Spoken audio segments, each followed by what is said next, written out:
Bakwethu siyamukelana njalo kuhlelo lwethu lamaviki wonke BuzaIbhayibhili likuphendule. Igama lami nguPastor Esindlovu. Ngikhamba labafundisi bami bamaviki wonke. Silesikhatshana besingikho sonke kodwa sesihlangene njalo bana sixoxe sindawonye sibambe indaba esibhekanela namhlanje, indaba yaba prophet. Sizayilandelela lindaba silande umkhondo wayo siyitote. Xa ingene egodini sizayigebha size siyivumbulule.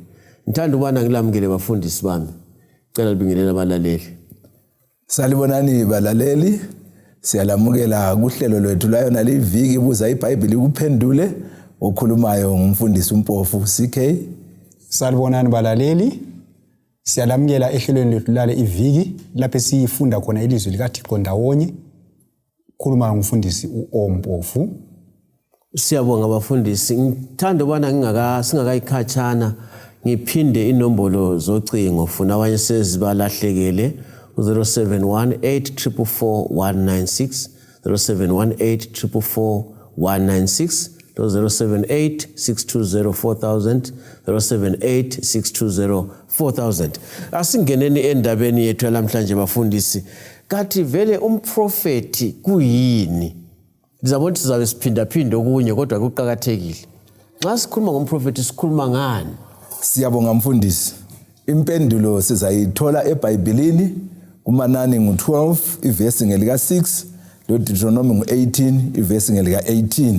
Ngizafunda uManani ngu12 ivesi ngelika 6. Inkosi yathi zwanini amazwi ami. Uba kukhona umprofeti phakathi kwenu, mina Nkosi ngizaziveza kuye ngombono, ngikhuluma laye ngephupho. Ngamafitshane lapha mfundisi sithola ukuthi umprofeti ngusomlomo kaNkulunkulu, nguspokesperson kaNkulunkulu, kakhulumi okuvela kuye kumbe okuvela ekhanda lakhe, kodwa ukhuluma okuvela emlonyeni kaNkulunkulu akuphiwe uNkulunkulu kwakukhulumayo. Ngenye indlela mfundisi ngola uthi umathunywa kalamponje. Kunjalo. Othunyiweyo. Uthunyiwe. Ngothunyiweyo. Omelenze lokho akuthunyiweyo. Kunjalo. Siyabonga. Kathi vele kwadingeka lana kube labaprofeti. Siyakhumbula ukuthi kwakuvele uNkulunkulu ekhuluma labantu Adam noEva ensimini yaseEden laphana sizothoya ehamba khulume la. Kunjalo. Kunjalo siza fisa ukuthi siuphendule lo mbuzo ngoba uqhakathekile. Khathi sizathu bani uNkulunkulu wabiza abaprofeti kumbe ebiza abaprofeti. Impendulo ikhona eBhayibhelini kuIsaiah 59 ivesi 1 lo 2 lo Exodus 33 ivesi ngu20 siya ku23. Sizafunda uIsaiah 59 ivesi 1 siya ku3. Ithi yona isandla senkosi kasifinyezwanga ukuze singasizi. Le ndlebe yayo kayibuthundu ukuze ingezwa. Kodwa ububi benu bulahlukanisile lo Nkulunkulu. Lezono zenu zibusithile ubuso bakhe ukuze angezwa. So lapha sifundani? Sifunda ukuthi isono siyehlukanisa abantu lo Nkulunkulu. So ngemva lomkhandlo kuba lomkhandlo kuyavuleka umkhandlo. So ngemva kokungena kwesono kwakungasavuma ukuthi uNkulunkulu akukhulume labantu ngoba abantu bayesebeyizoni yikho bamcatshela. Kodwa uNkulunkulu ngothando lwakhe wayefuna ukulandelela umuntu. Wasedinga ke indlela zokukhulumisana labantu. Enye yakhona ke ngeyabaprofeti. So umprofeti ubizwa ukuthi azoncedisa ukuthi kube lobudlelwano phakathi komuntu loNkulunkulu. Ukuthi azoncedisa ukuthi kube lokubuyisana phakathi komuntu onileyo loNkulunkulu. So lapha sifunda ukuthi njengobana ivile sichasisa ngokuthi umprofeti vele usebenzani. So umprofeti umsebenzi wakhe nxa singathina indikimba kumbe umqoka yikuncedisa abantu ukuthi babuyisane loNkulunkulu ngokuveza ilizwi likaNkulunkulu kubo. So ukuthi indikimba yakhe licebo losindiso. Ungabona sekhuluma okunye okungela sindiso phakathi. Ukuthi sokumele sifake umbuzo ngoba wabizelwa indaba yosindiso. Ngenye indlela mfundisi ngifuna ubuyele khona phana kumkhandlo ukuthi umprofeti ungena phakathi. Yes. Ufana lo dombo. Ufana lo dombo ukuthi ijaha kalizihambeli uyacela into. Ukuthi hayi lapha libona lapha sembona umntaneni. Hayi bangamxotshanisa ngenduku. Kodwa kuba lo dombo phakathi ukuthi hayi ngithunyiwe ngujaha lapho thini. So umprofeti ngudombo kaNkulunkulu.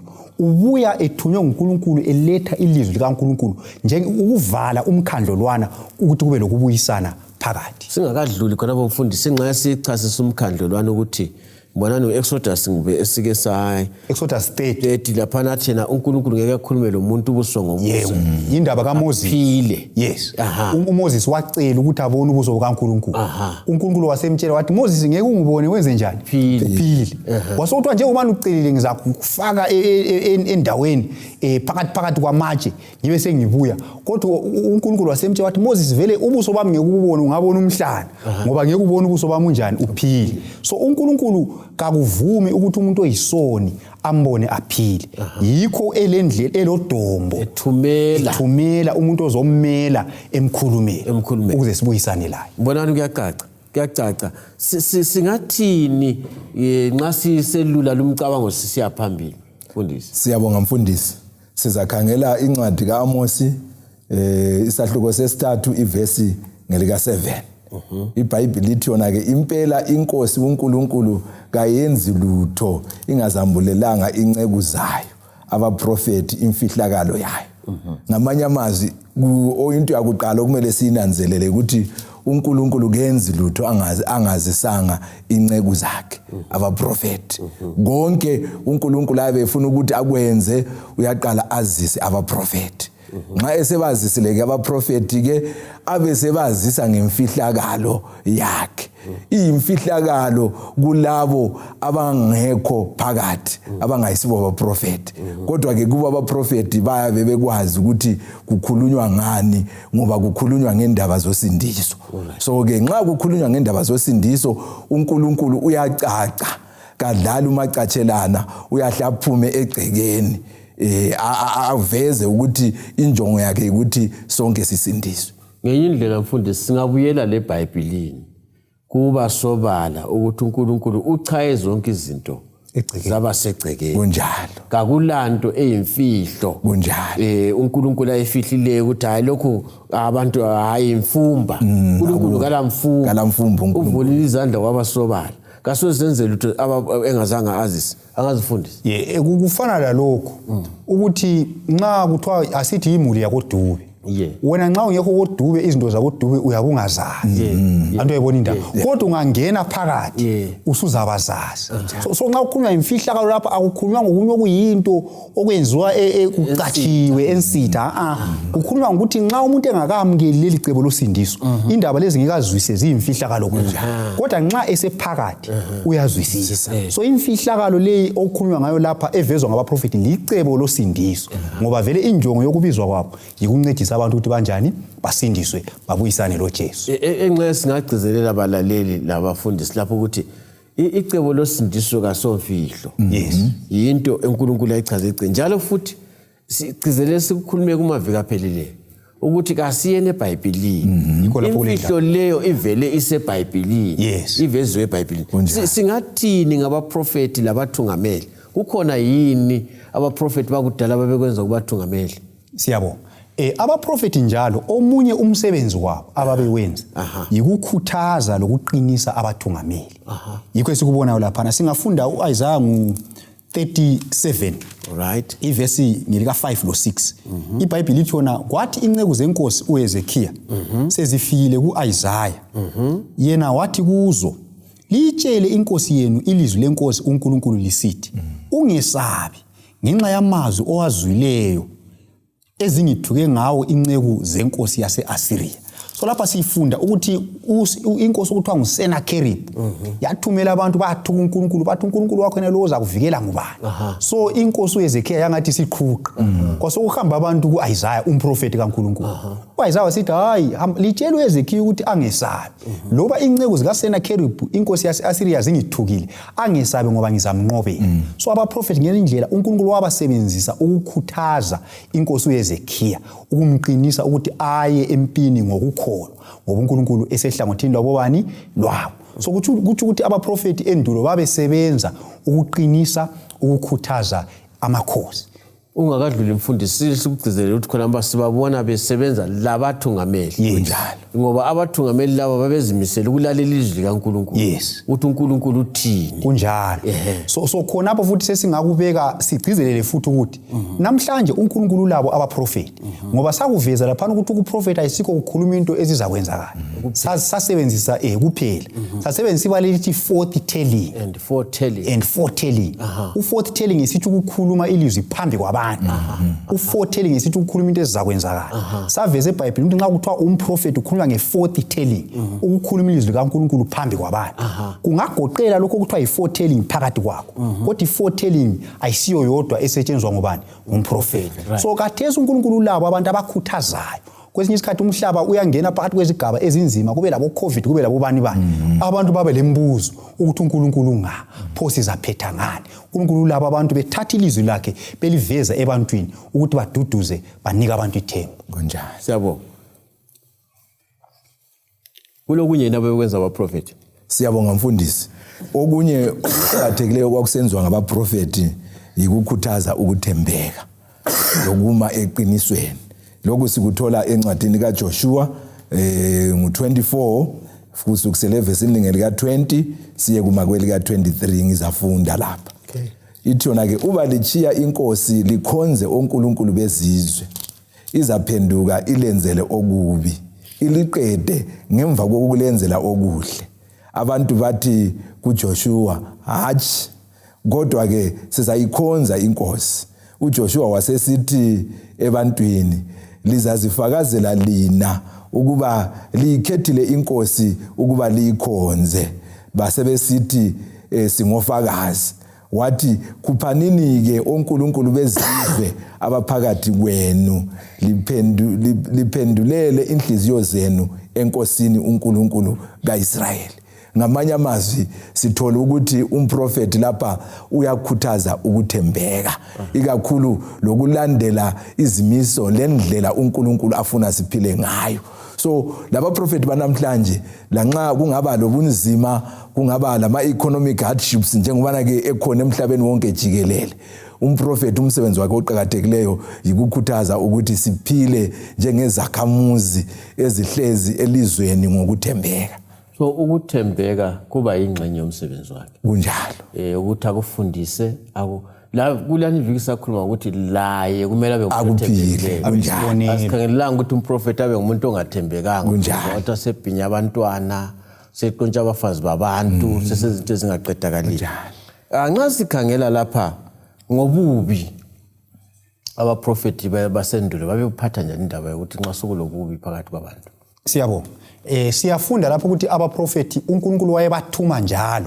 ukuthi bayekhuza ububi bayehlukanise abantu lesono right ungafunda uMalaki ngu2 ivesi ngu1 siya ku3 lo Malaki 3 verse ngu8 siya ku10 sizafunda lapha uHosiya ngu4 ivesi ngu1 lo2 ithi yona zwanini ilizwi lenkosi lina bako-Israyeli ngoba inkosi imangalele abakhileyo elizweni akukho ukuthembeka lomusa lokumazi uNkulunkulu elizweni ukhona ukwaphulwa kwezifungo lokuqamba amanga lokubulala lokweba lokufeba baqhubeka ngokwenza okubi lamacala egazi ayalandelana abantu ukuthi lapha umprofeti uyakhalima la tsho njalo iBhayibheli ukuthi ilizwi likaNkulunkulu liyakhalimela isono so umprofeti kwezinye izikhathi uNkulunkulu uyamthuma ukuthi azokhalimela abantu ebakhuza esonweni abazali bayakwazi lokuthi kulabanye abazali abathanda bazibadlulisa amalawulo ukuthi umntwana engcenye kuyabuya izethekeli ngikhaya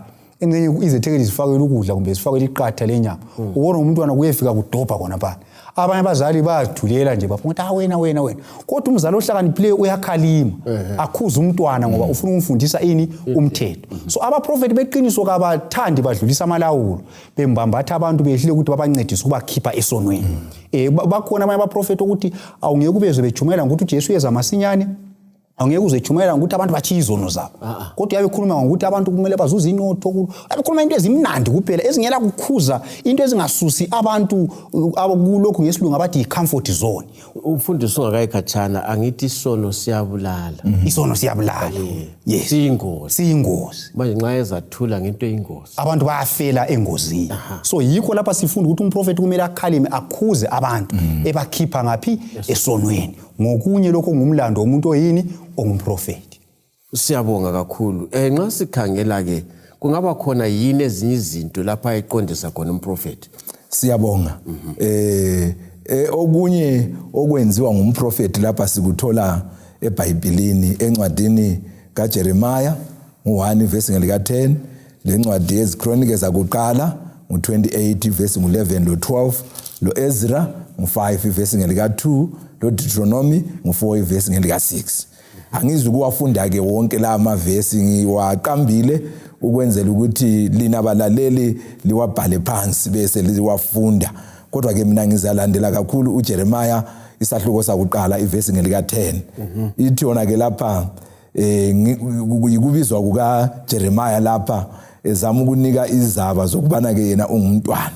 uNkulunkulu abese sithi hayi ungaze wathi ungumntwana ngoba kubo bonke engikuthuma uzakuya kubo lako konke engulaya khona uzakukhuluma.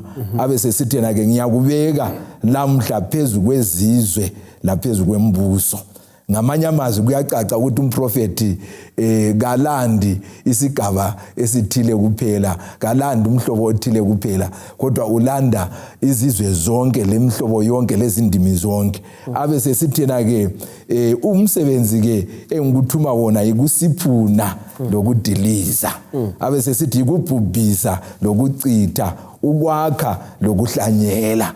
Ngamanye amazwi umprofeti nxa izinto zingamanga kuhle njengoba ke sesike sakukhuluma kumele alungise zime kuhle. Nxa kungakekhanga umprofeti kumele achiye akhile ebona ukuthi izinto zonke ziyahamba ngendlela uNkulunkulu akumisile ukuthi kumele kuhambe ngayo. So ke ngomunye umsebenzi owenziwa ngumprofeti oqhakathekileyo. Ngenye indlela mfundisi uwakha ediliza esenzani eyemelizwini kuphela, hayi khona ukuthi enze okwakhe kunjalo. Khonokho balalela ukuthi sikubambe balalela ukuthi umprofeti akwenzayo weyama elizwini laNkulunkulu athi kokwakhe kunjalo. Sifuna ukukhangela ukufundisa ngamafitshane. Siyabo uPetro esibili ngu1 ivesi ngu21 ithi yona ngoba akuzanga isiprofeti ngentando yomuntu kodwa abantu bekhokhelwa ngumoya ongcwele bakhuluma okuvela kuNkulunkulu.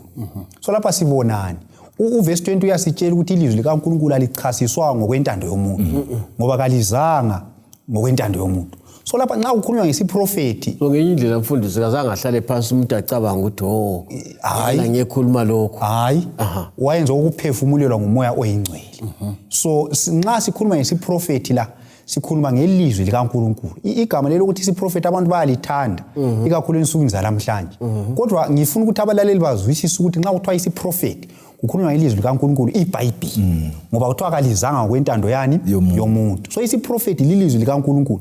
Ungabona sokukhulunywa okunye okungelani leBhayibheli kumbe losindiso sokuthiwa isiprofeti kuthi uthi thina abahlolayo njengalokho esikufunde emavikini adlulileyo njengabalaleli asebezwile isifundo lesi asebekwazi ukuhlola kumele sikunanzelele ukuthi hayi akukho eBhayibhelini.